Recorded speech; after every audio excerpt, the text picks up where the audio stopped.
Jacqueline kemungkinan meninggal pada musim gugur tahun 2024 saat keluarganya masih tinggal di Farmington. Bukti menunjukkan bahwa Jacqueline adalah korban kekerasan fisik, berkepanjangan, dan kekurangan gizi sebelum kematiannya. Pembaruan mengejutkan dalam kasus jenazah gadis muda yang ditemukan di kotak belakang rumah kosong di Connecticut. Pihak berwenang baru saja menggelar konferensi pers yang mengumumkan penangkapan ibu dari Jacqueline Torres.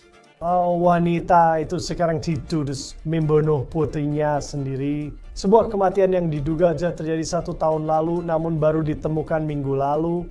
Saudari tersangka juga telah ditangkap dan pacar tersangka sedang dalam pelarian. Kami membahas kasus dari Law and Crime. Saya Chris Stewart.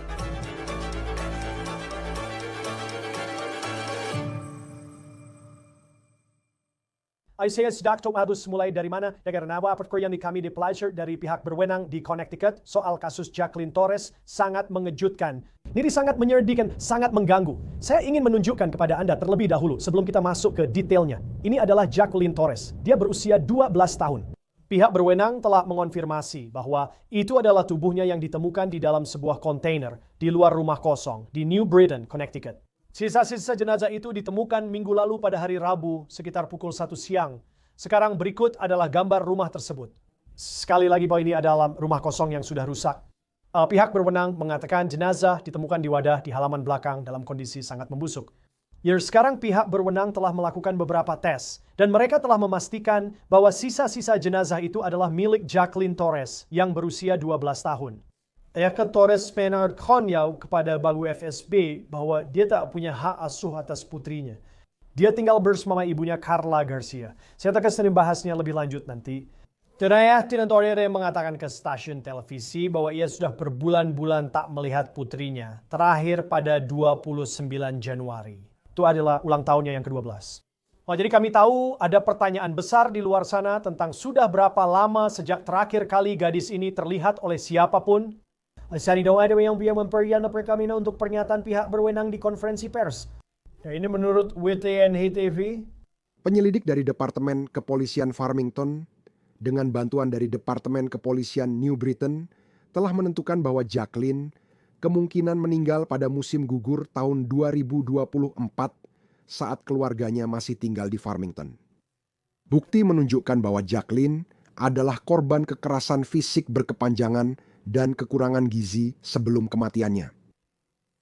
Juga diyakini bahwa setelah kematiannya, jenazah Jacqueline disimpan di ruang bawah tanah keluarga dan kemudian dipindahkan. Saat keluarga itu pindah dari Farmington pada Maret 2025. Musim gugur 2024, kira-kira 1 tahun yang lalu. Dan wali kota New Britain mengatakan tidak ada yang pernah mengajukan laporan orang hilang. Ada yang pernah bertanya di mana Jacqueline Torres? Sampai tubuhnya ditemuin minggu lalu di luar rumah kosong itu di New Britain. Apa yang membuat mobil ini makin mengganggu? Anda baru saja mendengarnya. Keluarga ini pernah tinggal di komunitas Farmington sekitar 15 menit dari New Britain. Pihak berwenang meyakini jenazah gadis muda ini disimpan di ruang bawah tanah rumah di Farmington setelah ia meninggal. Bahkan jenazah itu juga dibawa saat keluarga tersebut pindah dari Farmington pada Maret tahun ini. Dan kemudian diduga Carla Garcia, ibu dari Jacqueline Torres, saudara perempuannya dan pacarnya bekerja sama untuk membuang jenazah ini. Dalam kontainer dari halaman ke belakang rumah kosong itu, ibu Jacqueline Torres bernama Carla Garcia. Dia saat ini ditahan dengan jaminan $5 juta dan dia menghadapi tuduhan pembunuhan dengan keadaan khusus. Kay diskan minatuin bahwa saudara Felipuan Carla bernama Jacqueline Garcia, dia menghadapi tuduhan terkait kematian Jacqueline Torres. Ada surat perintah penangkapan yang masih aktif juga untuk pacar Carla. Pesimis ditahan sampai saat ini dan polisi berharap masyarakat tidak dapat membantu melacak keberadaannya. Polisi menyatakan Carla dan saudara perempuannya ditangkap pada Minggu malam. Pada saat ini masih belum jelas apa motif dari dugaan pembunuhan terhadap gadis berusia 12 tahun ini. Namun, Anda kemudian mendengar gadis ini diduga jadi korban kekerasan panjang dan kekurangan gizi. Wali kota New Britain ditanya apakah ada yang pernah melaporkan gadis ini hilang sejak tahun lalu. Ini cara dia menjawab pertanyaan itu, kata WTNH. Apakah ada laporan bahwa dia telah hilang? Apakah ada yang khawatir dari distrik sekolah atau lainnya tentang keberadaannya selama sebulan?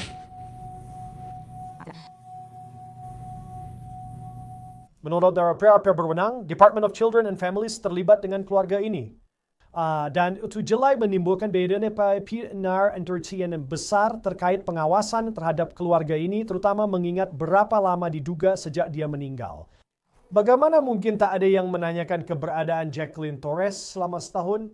Sekarang sejak jelas kapan terakhir kali dia berada di sekolah.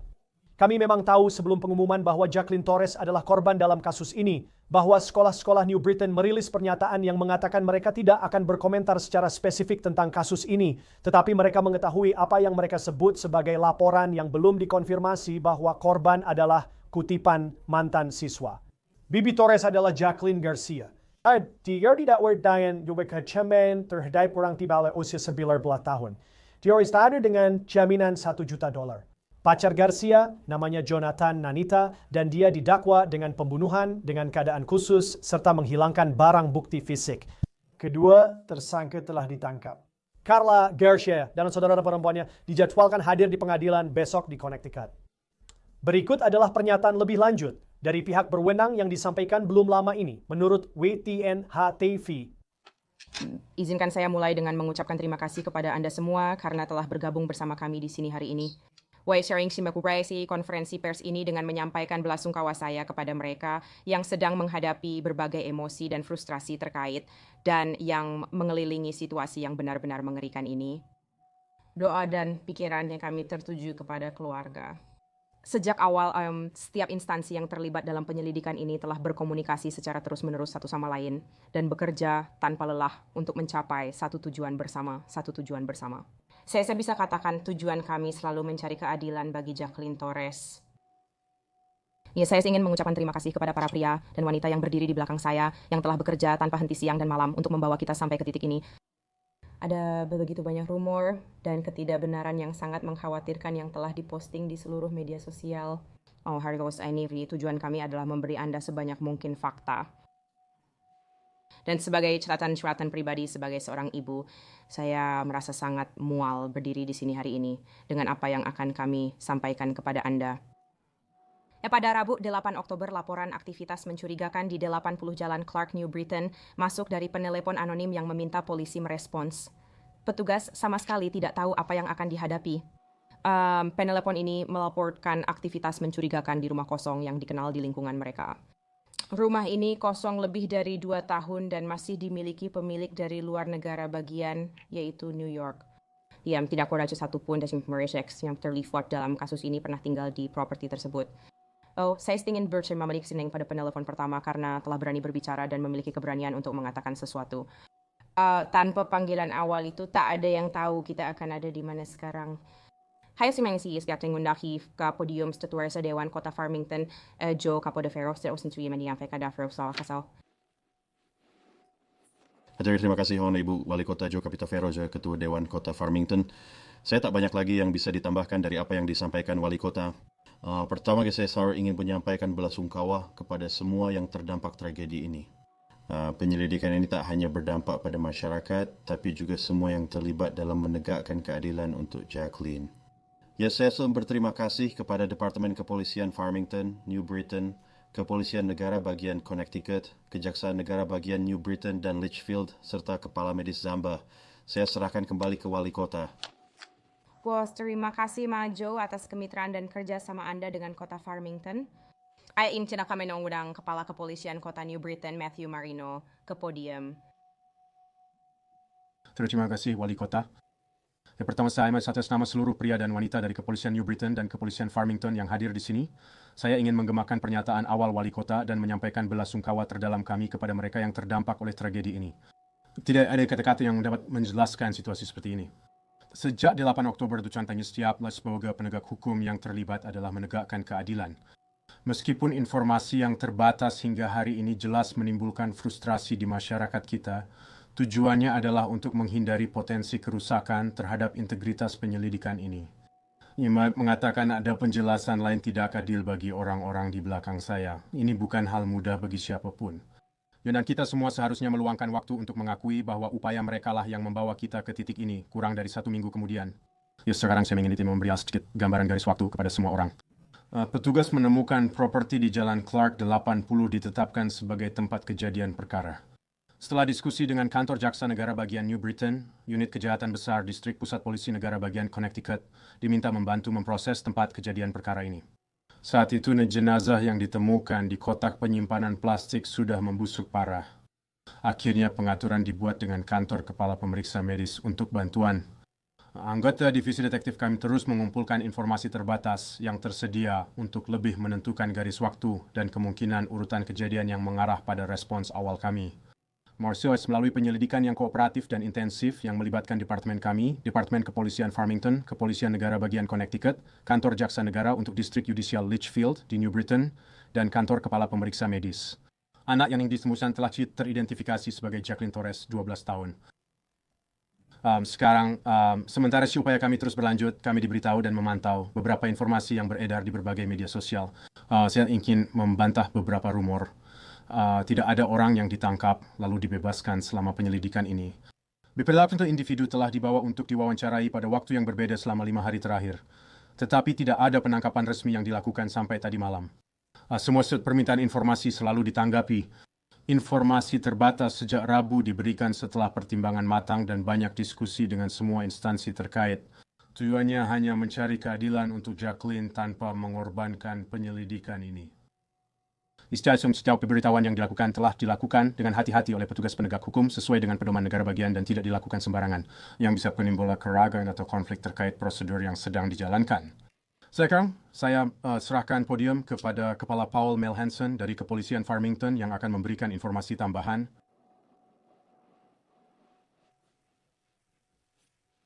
Terima kasih.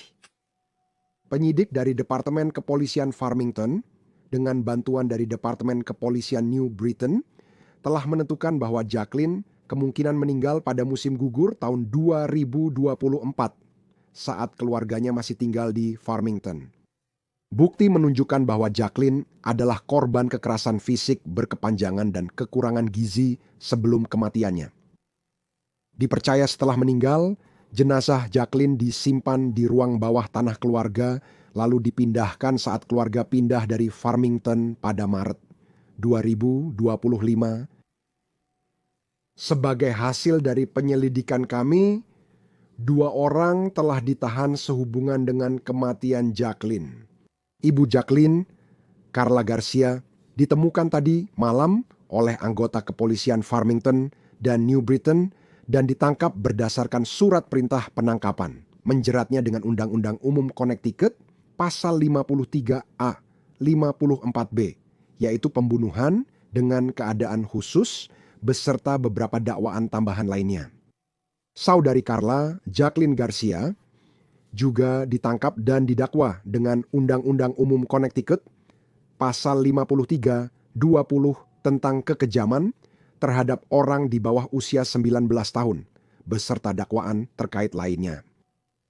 Jonathan Nanita, pacar Carla, memiliki surat perintah penangkapan aktif yang juga menjeratnya dengan pasal 53A, 54B tentang pembunuhan dengan keadaan khusus di antara dakwaan lainnya. Selain itu, Departemen Kepolisian New Britain juga telah memperoleh surat perintah penangkapan yang menjerat Jonathan dengan pasal 53A, 155, mengubah barang bukti fisik atas tindakan yang dilakukan sebelum respons awal polisi ke 80 Clark Street dan penemuan berikutnya di halaman belakang. Daftar lengkap dakwaan untuk masing-masing individu akan tersedia di akhir pernyataan ini. Namun demi menghormati semua pihak yang terdampak dan untuk menjaga integritas, seperti yang dikatakan Kepala Marino, dari penyelidikan yang sedang berlangsung, kami tidak akan merilis detail lebih lanjut saat ini. Kasus ini adalah kasus yang sangat memilukan dan mengganggu. Detektif kami bersama mitra lokal dan negara bagian telah bekerja tanpa lelah untuk mengungkap kebenaran dan menegakkan keadilan bagi Jacqueline. Tidak ada anak yang seharusnya harus menanggung penderitaan seperti itu.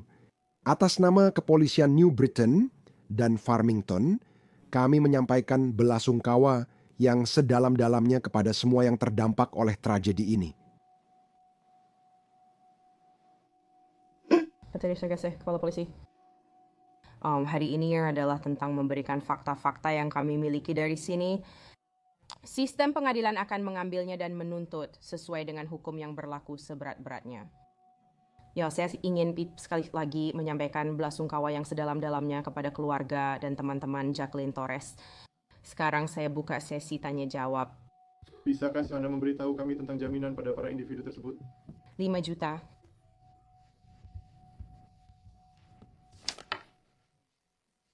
Jadi Carla Garcia memiliki jaminan 5 juta, sedangkan Jacqueline Garcia memiliki jaminan 1 juta dolar. Dan kami belum berhasil menangkapnya, dan kami meminta bantuan masyarakat untuk menemukan Jonathan. Dia juga punya jaminan 5 juta dolar. Apakah keduanya akan hadir di pengadilan besok? Ya, Kepala, bisakah Anda bicara soal motif atau hal-hal semacam itu? Apa yang sebenarnya terjadi di sini? ya, silakan. Saya setuju dengan Kepala Melanson. Pada titik ini penting untuk tidak mengungkap beberapa detail utama dalam kasus ini agar seluruh penyelidikan bisa berjalan dengan baik. Apakah ada laporan bahwa dia telah hilang? Apakah ada yang khawatir tentang keberadaannya dalam sebulan terakhir baik dari distrik sekolah atau lainnya?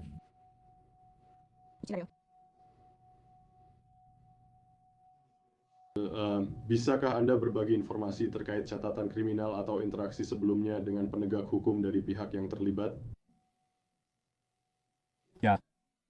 Kami sudah semua segini banyak detail saat ini, Bro. Yang saya tahu ada laporan yang beredar terkait dengan beberapa catatan kriminal mereka. Kami mengetahui dia memiliki keterlibatan terbatas dengan masing-masing orang yang terlibat. Sebagian yang bercerai sama setahun lalu, sisanya lebih baru. Karena saya ingin memberitahu saat ini interaksi terakhir yang kami miliki hanyalah pemberhentian kendaraan bermotor sederhana yang berujung pada pelanggaran. Tapi tidak ada hal lain selain itu.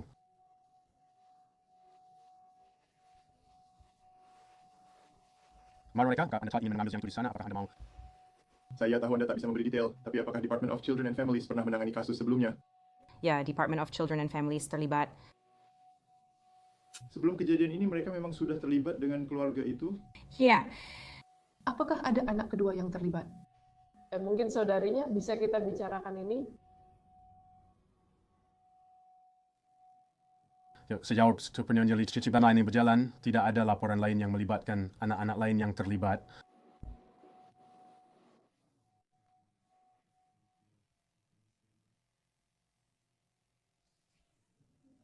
Ya, selama penyelidikan kami telah menghubungi dan semua anak lainnya dipastikan aman. Bisakah salah satu kepala menjelaskan dampak kasus ini pada pria dan wanita yang menanganinya serta temuan Anda? Jadi, maksud saya, jelas kami menangani berbagai jenis kejahatan dalam pekerjaan kami. Kasus yang melibatkan anak-anak mungkin adalah yang paling sulit, dan jelas orang-orang yang berdiri di belakang saya telah bekerja tanpa henti sejak panggilan ini masuk, 24 jam sehari, 7 hari seminggu. Jadi ini sangat menguras mental, fisik, dan sangat sulit bagi kami untuk membayangkan bagaimana hal seperti ini bisa terjadi di masyarakat yang beradab seperti kita. Jadi 35 tahun. Ini mungkin salah satu kasus terburuk yang pernah kami tangani.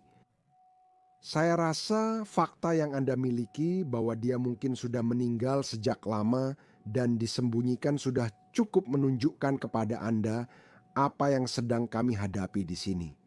Jadi, ya, sangat sulit bagi semua orang yang menangani kasus-kasus seperti ini. Apakah laporan dari kantor pemeriksa medis sudah keluar terkait penyebab dan cara kematiannya? Belum. Jadi saat ini kami hanya mendapat informasi secara lisan, tapi tentu saja laporan resmi akan menunggu hasil toksikologi dan hal-hal lainnya. Jadi kami tidak akan menerima laporan dari pemeriksa medis dalam waktu dekat selain laporan lisan mereka kepada para detektif. Dan saya tidak akan membahasnya terlalu jauh. Kami telah menyegel surat perintah karena kami meminta siapapun yang memiliki informasi lain. Sejak ini dipublikasikan, beberapa orang telah menelepon Dan kami benar-benar meminta siapapun yang memiliki informasi lain untuk maju dan menghubungi kepolisian New Britain atau Farmington, siapapun yang Anda rasa nyaman untuk dihubungi. Kami bekerja sama dan semua orang telah mengatakannya. Anda tahu, tujuan kami sejak awal adalah untuk membawa keadilan bagi siapapun yang membunuh Jacqueline. Dan itulah yang kami pikir telah mulai kami lakukan tadi malam dengan menahan 2 orang. Tapi ini belum selesai, kan? Seperti penyelidikan apapun seperti ini akan terus berlanjut selama hari-hari, bulan-bulan, dan bahkan tahun-tahun yang akan datang. Jadi kami akan terus mencari, menelusuri setiap petunjuk yang bisa kami temukan. Tapi kami benar-benar membutuhkan siapapun yang memiliki informasi tentang ini untuk segera menghubungi salah satu kantor polisi. Itulah sebabnya kami tidak ingin mengungkapkan terlalu banyak detail karena kami mencari orang-orang yang mau maju dan memiliki informasi langsung tentang hal ini.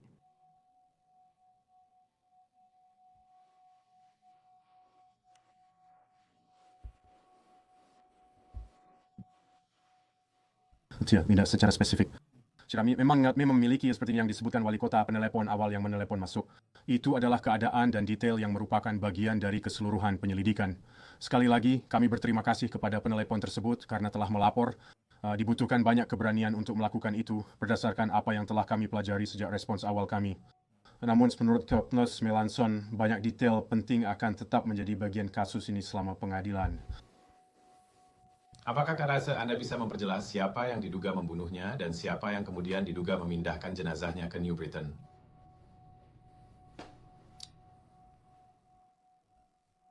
Jadi jika Anda melihat dakwaannya, Anda akan melihat bahwa baik Carla maupun Jonathan sama-sama didakwa dengan pembunuhan dan konspirasi untuk melakukan pembunuhan. Jadi saya rasa itu sudah cukup jelas.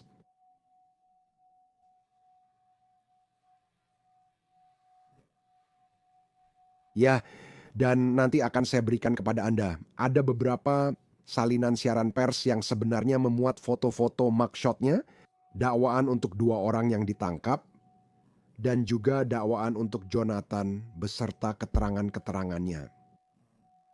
Tapi namanya Jonathan dan nama belakangnya Nanita. Apakah ada yang tahu kapan terakhir kali dia terlihat atau di sekolah?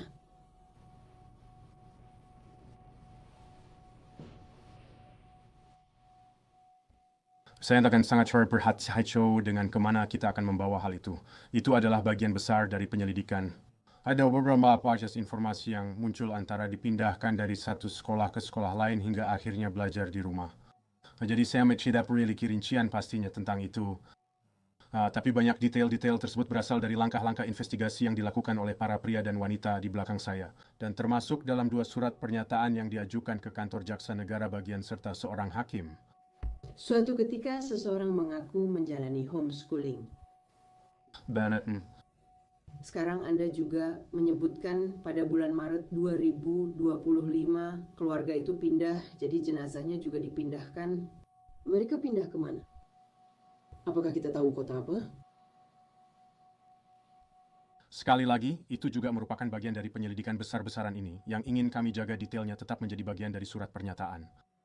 Sekali lagi, terkait pernyataan Kepala Melanson, perhatikan tuduhan dan surat penangkapan tambahan untuk Jonathan Nanita.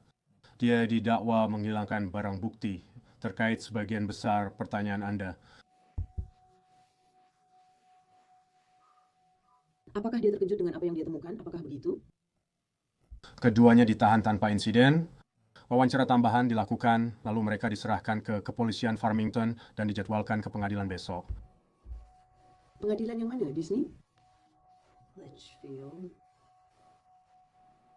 Jadi baru-baru ini, sejak tanggal 1 Oktober, Farmington masuk ke dalam wilayah pengadilan Litchfield. Jadi itulah kenapa kami bilang kami bekerja sama dengan New Britain, jelas, untuk apa yang telah terjadi di sini. Sebelumnya kami bagian dari wilayah Yudisial Hartford, tapi sejak 1 Oktober kami masuk wilayah Yudisial Litchfield. Itulah alasan kami bekerja sama dengan mereka. Besok pagi, 2 orang yang sudah kami tangkap akan dibawa ke Litchfield. Bisakah Anda jelaskan aktivitas mencurigakan yang dilaporkan minggu lalu? Apakah itu melibatkan salah satu tersangka atau itu hal lain? Itu tim Freeliku yang terjadi di belakang properti 80 Jalan Clark. Sekali lagi, lebih banyak detail terungkap selama setiap penyelidikan berlangsung melibatkan semua orang yang terlibat. Laporan awal menyebut seseorang di belakang properti menurunkan barang termasuk kotak penyimpanan. Apakah ada tanda-tanda mutilasi atau hal lain pada tubuhnya selain kekerasan fisik dan kekurangan gizi yang kita ketahui?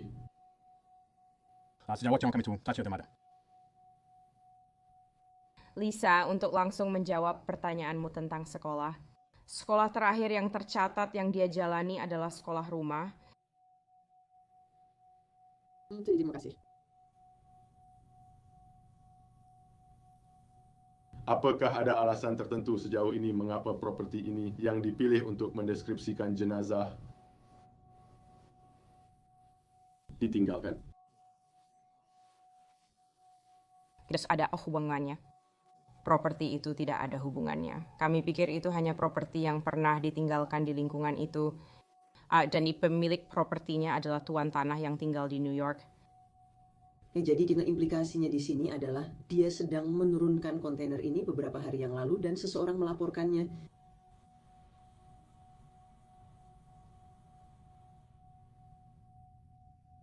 Ada pertanyaan lain? Ya, terima kasih semua. Saya yakin masih banyak informasi yang akan muncul. Itu aja untuk kasus yang disajikan oleh Law and Crime. Berlanggananlah ke kami di YouTube dan Spotify. Saya Chris Stewart. Sampai jumpa di lain waktu.